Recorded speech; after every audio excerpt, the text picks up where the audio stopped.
Dolorosa sampai nanti kita tiba di tempat penyalihan Tuhan Yesus di mana nanti mudah-mudahan kita akan pertemuan kudus. Ya. Jadi oleh itu kita baru tiba di kompleks ini, kompleks yang dulunya dikelola oleh gereja Roma. Dan dari kompleks ini akan kita memulai sebuah perjalanan di sepanjang sebuah jalan yang dikenal sebagai Jalan Salib. Jalan Salib itu jalan penderitaan Tuhan Yesus itu dari saat dia dijatuhi hukuman mati oleh Pontius Pilatus sampai disalibkan di kayu salib di bukit Golgota. Jadi gini, Yesus malam Kamis, yaitu Kamis Putih, ditangkap kemarin di tempat kemarin yaitu Getsemani. Lalu wajah ibu dipenjarakan di rumah Kayafas yang kita belum ke sana.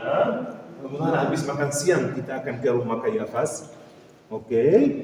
Dan Jumat pagi dibawa kemana? Ke hadirat Pontius Pilatus. Gedung gereja ini wajah ibu dibangun atas tempat kediaman Pontius Pilatus yang sekaligus merupakan pusat kerajaan Romawi di kota Yerusalem. Jadi wajah ibu tempat kita atau tempat ini kita jadi memperingati wajah ibu penderitaannya Tuhan Yesus. Karena disinilah bahwa ibu Tuhan Yesus dijatuhi hukuman mati untuk kedua kalinya. Kenapa untuk kedua kalinya? Karena untuk pertama kali sudah tadi malam oleh imam Yahudi, tapi diresmikan oleh Pontius Pilatus. Oleh karena itu ibu depan kita coba lihat ada mahkota duri atas wadah ibu. Kalau wadah ibu bisa berdiri, silakan bisa maju di sini. Bisa lihat wadah ibu yang dibebaskan oleh Tuhan Yesus, yaitu Yesus Barabas. Coba lihat bagaimana wajahnya digambarkan. Karena seperti dengan kitab dia digambarkan sebagai orang jahat ya. Dan betul-betul dia kelihatan sebagai orang jahat. Tuhan Yesus wadah ibu di depan Pontius Pilatus dan di sini kemudian itu dia dijatuhi hukuman mati. Kompleks gereja ini diisi dengan dua stasi, yaitu dua gedung gereja.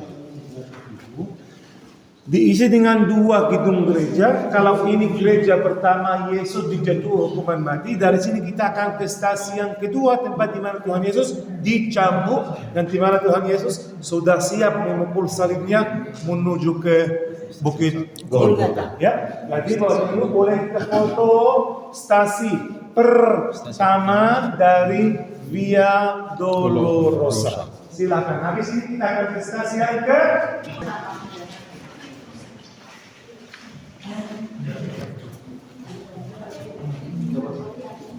sampai mana foto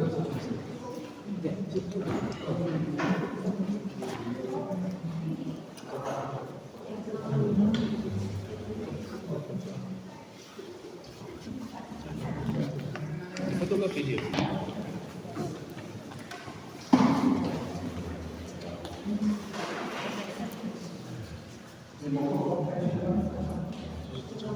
Boleh dulu yang kita masuk ke duduk. Silakan.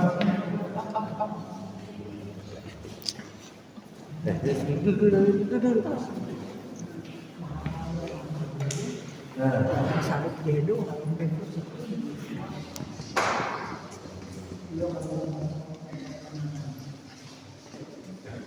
Jadi ini adalah stasi. Yesus sudah dikasih rupa berwarna ungu, artinya dia sudah dijatuhi hukuman mati.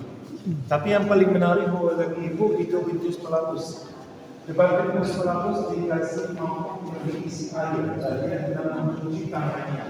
Artinya apa kalau dia sedang mencuci tangannya si Pontius Pilatus itu? Bahwa dia tidak bertanggung jawab atas kematian yang Yesus sebab berdosa. Tapi karena memasukkan orang Yahudi, salibkanlah dia, maka Yesus dipaksa menurunkan hukum mati pada Tuhan.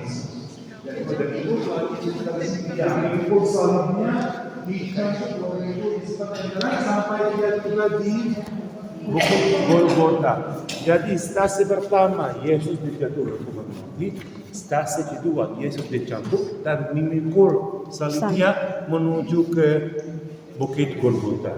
Sekali lagi Bapak dan Ibu, gedung gereja ini baru dibikin, yaitu baru dibikin maksudnya 100 tahun lalu ya. Tetapi Bapak dan Ibu dipunya dikelola oleh Gereja Katolik Roma, dan begitu Bapak dan Ibu dengan bangunan tempat ini mereka juga sudah mengali tempat ini, dan dalam pengalian coba lihat apa yang ditemukan.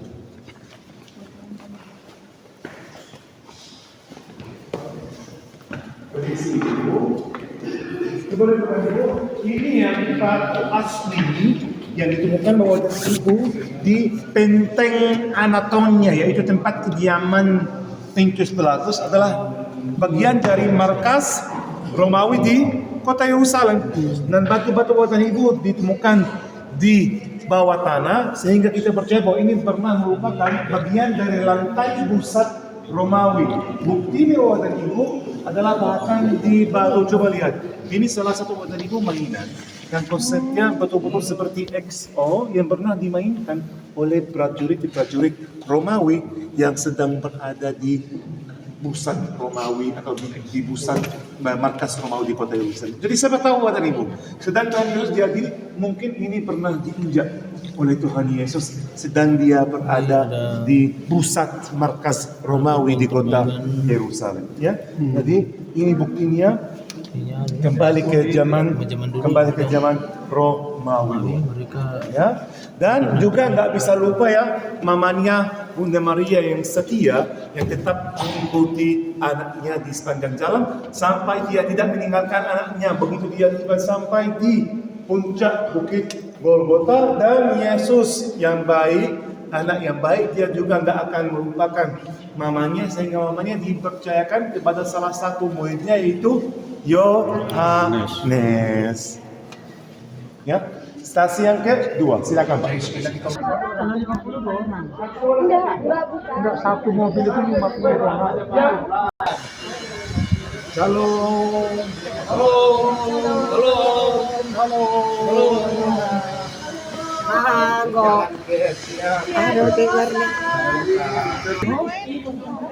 Yang ketiga, ya Dolorosa.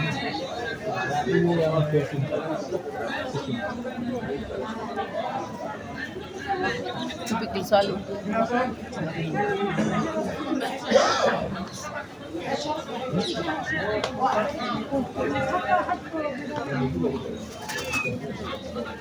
Habas.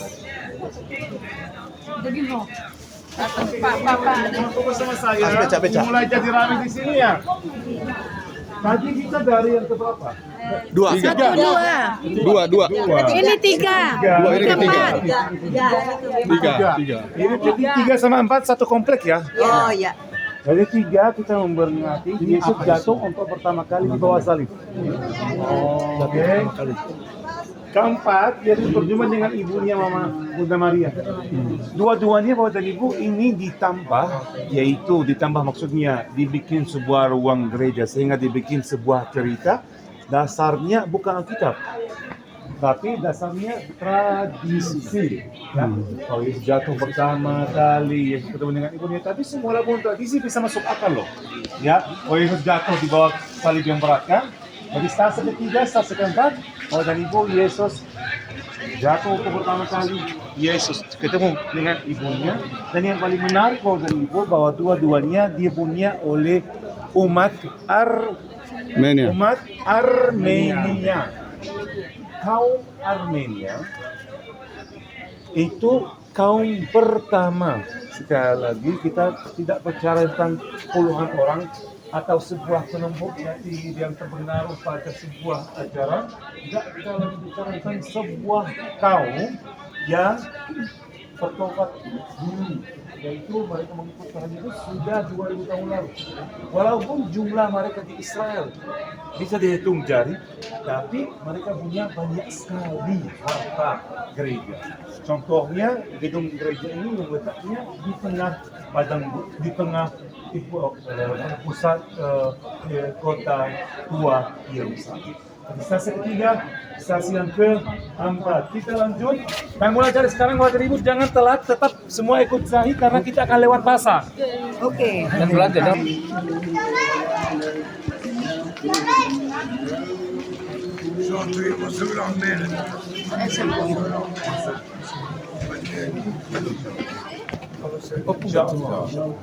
Kita kumpul jangan blokir jalan guys. Mohon rapat merapat, please. Bapak.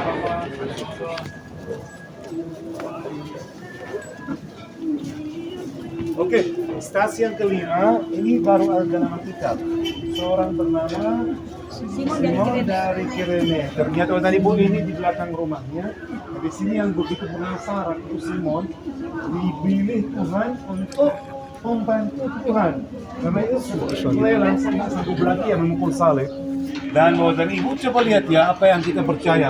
Yesus di tempat ini di rumah Simon dia berdiri untuk menarik nafas karena dia tetap capek. Jadi Ibu lubang ini dipercaya sebagai bekas dari telapak tangan Tuhan Yesus sedang dia menarik nafas dan istirahat di rumah Simon dari Kirene. Stasi yang kelima yang sudah terus kita jalan. Pegang kita jalan terus. Ikut saya ya. Gak bisa masuk kenapa? Karena kebanyakan gereja dikunci karena kekurangan orang Kristen yang bisa mengelola gereja-gereja. Biar Ibu nanti kirim dari Indonesia beberapa orang Kristen yang sanggup dan mau membuka gereja. Setuju? Kalian itu ada banyak di Indonesia yang kirim beberapa ke sini. Amin. Ini sesuatu yang sedih. Saya tahu, tapi ini kenyataan.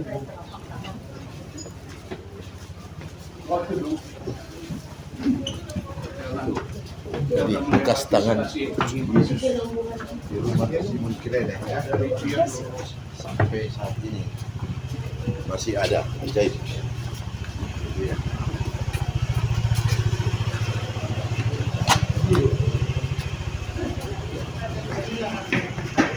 Oh, halo. So guys, see you guys.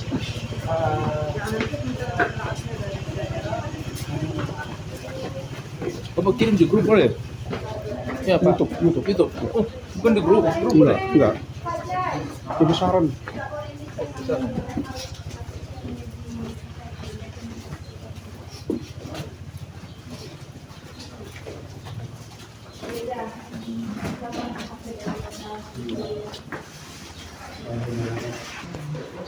Stasiun 6. Yes. Tapi nafas nunggu yang belum. 6. Stasiun ke-6. Stasiun ke-6. Stasiun 6. Ya. Stasiun ke-6.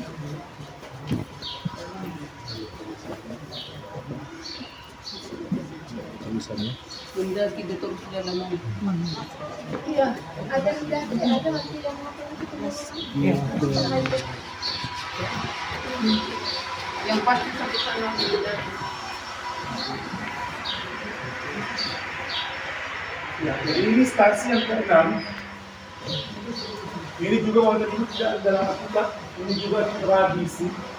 Dan di tempat tradisi ini kita jadi ingat dengan seorang perempuan bernama Veronica. Pas Yesus jalan lewat rumahnya, dia mendekati Tuhan Yesus, terus dia mengusap wajahnya yang sudah berdebu, wajahnya yang sudah berkeringat, wajahnya yang sudah pertama. Kemudian itu sesuai dengan cerita wajah Tuhan Yesus. Veronica mengusap wajah kain Yesus. yang digunakan Ibu Veronica, dan kain itu masih ada sampai sekarang ini Dan kalau kita melihat kain itu, kita akan lihat garis wajah Tuhan Yesus yang sudah beda daripada yang kita sudah biasakan melihat di gereja-gereja. Dan kalau kita dimasuk ke dalam gedung gereja ini, kita akan lihat wajah ini replika dari kain asli yang sedang ada di Roma, di Italia, di situ. Isinya mukanya Tuhan Yesus. Oleh karena itu, Bapak Ibu, di gereja Katolik, gereja Ortodoks Rusia, seringkali kita lihat ikon, kan? Kita lihat gambar, kan? Gambar atau ikon itu, Bapak Ibu, dibuat karena ratusan ribuan tahun lalu orang nggak tahu baca tulis. Jadi untuk Bapak Ibu membuat dekat ya orang itu dengan Tuhan, jadi dibuat sebuah gambaran. Dan gambaran itu bukan yang diikuti atau dipercayakan, tapi itu sebuah jembatan yang menghubungi antara para orang percaya kepada ketuhanan mereka, itu Tuhan Yesus. Jadi stasi yang ke-6.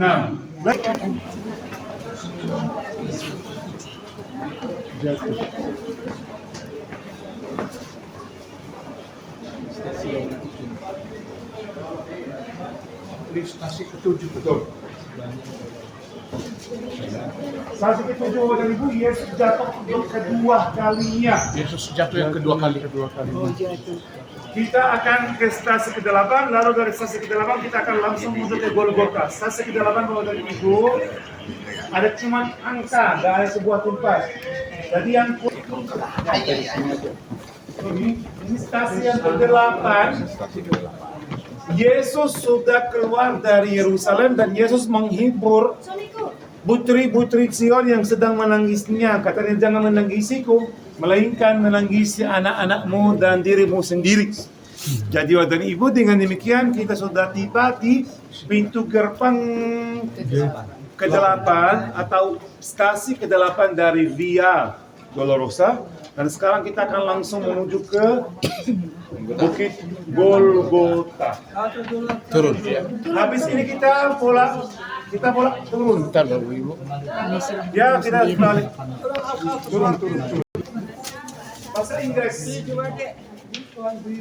Atau ini Inggris. Ini bukan Inggris. Kita berjalan menuju Golgota.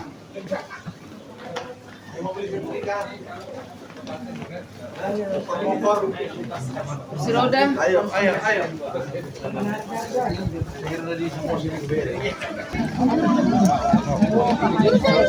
Sembel.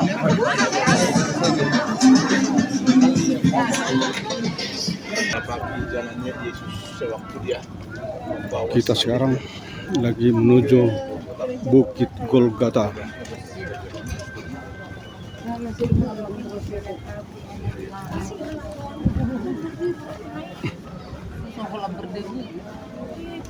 Halo. Hai.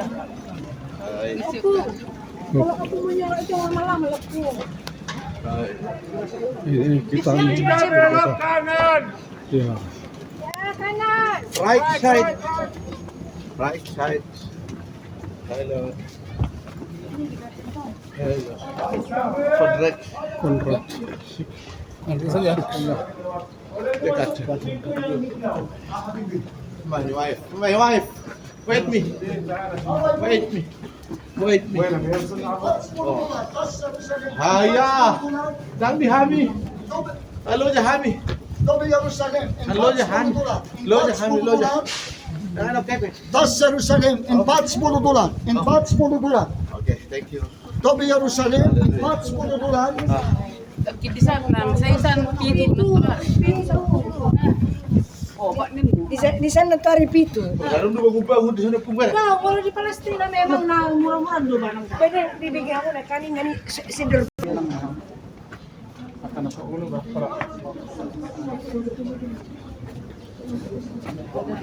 Kita tunggu dulu peraturannya. Tunggu Pak Jai. Yes.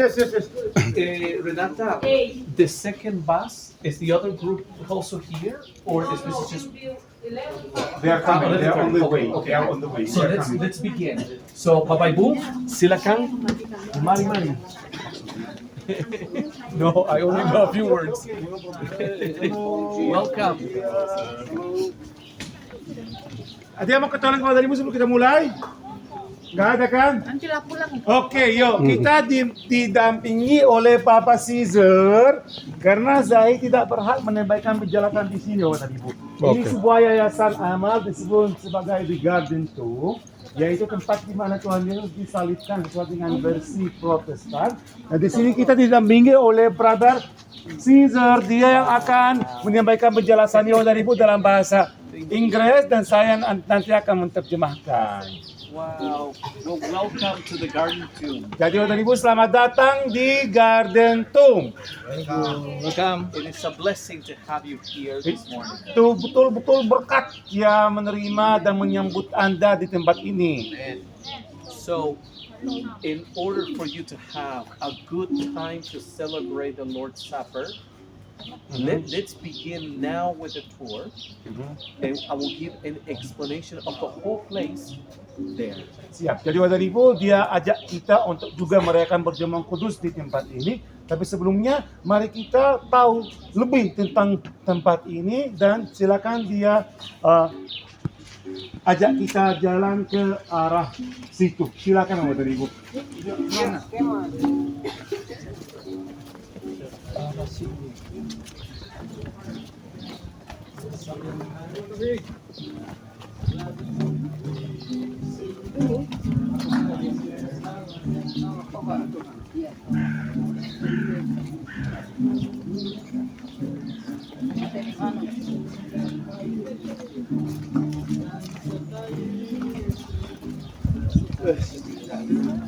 Kalau sempat kayak di Indonesia macam ini ya, jalan.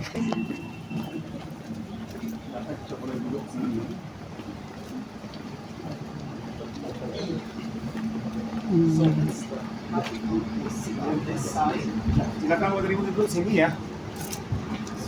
silakan duduk. Perempuan laki-laki sama? Ya boleh. Nggak usah kalau bisa. It's a bit too loud with Ya. the buses, Banyak gangguan Bapak dan Ibu dari sisi belakang.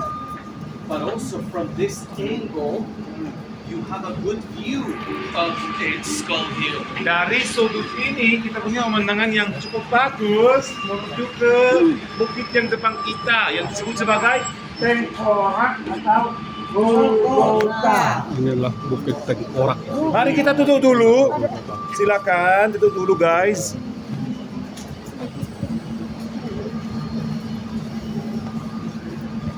Hallelujah. Haleluya. Sudah tiba ya?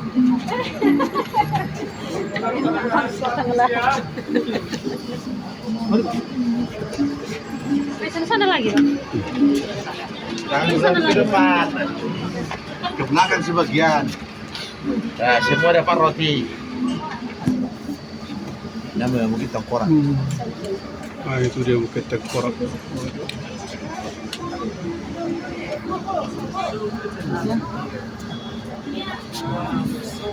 Gampang lah. Mereka itu happy dari akhirnya bisa menerima bangsa Tuhan. The nation of Indonesia has been the most faithful nation to keep coming to Israel. Makanya dia memuji Tuhan atas kebenaran orang Indonesia yang selalu ada di tidak meninggalkan Israel dan selalu mendukung Israel. Amin. Praise God for you. And I pray that you will have a blessed experience here in Israel.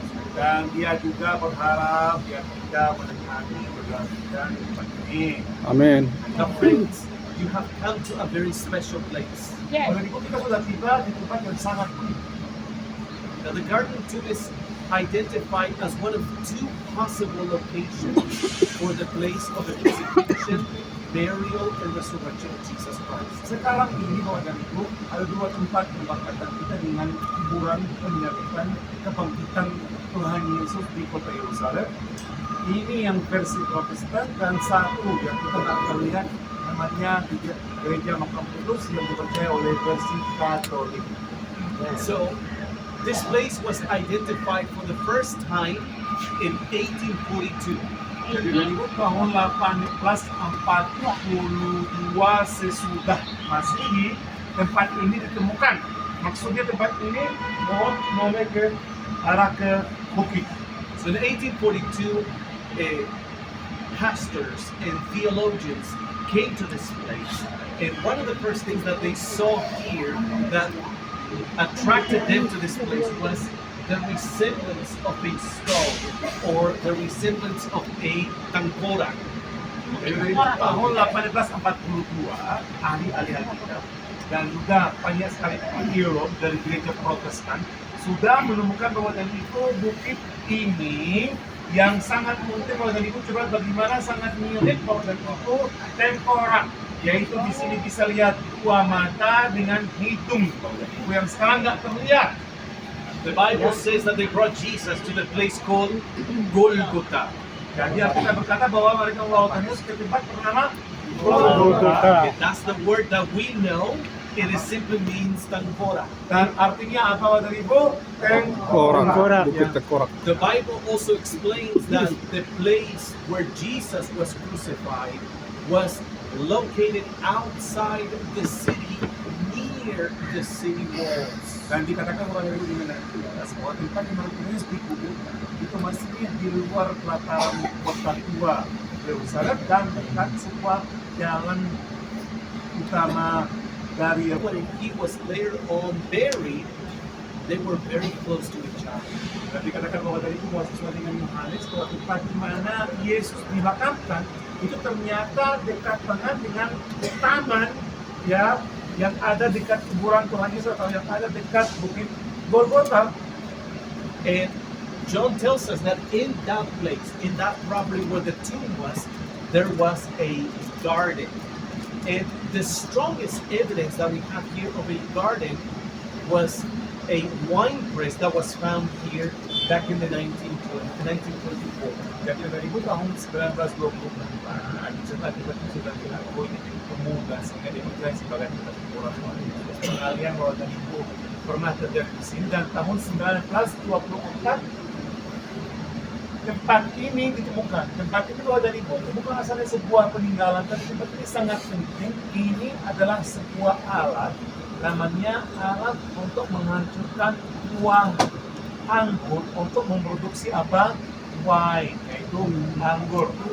And this was important for the place because it makes the place fit the description that we see in the Bible. Dan ini buat dari itu sangat penting untuk betul-betul merupakan sebuah tanda yang menjadikan tempat ini betul-betul tempat yang sangat mungkin merupakan orang yang dari itu ditemukan tahun 1867.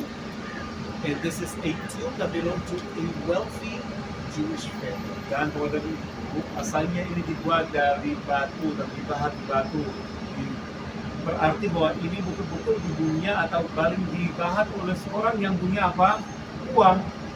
And this tomb on the inside is divided into two rooms. Dan di dalamnya itu dibagi menjadi dua bagian. When you go inside the tomb, you will go into the preparation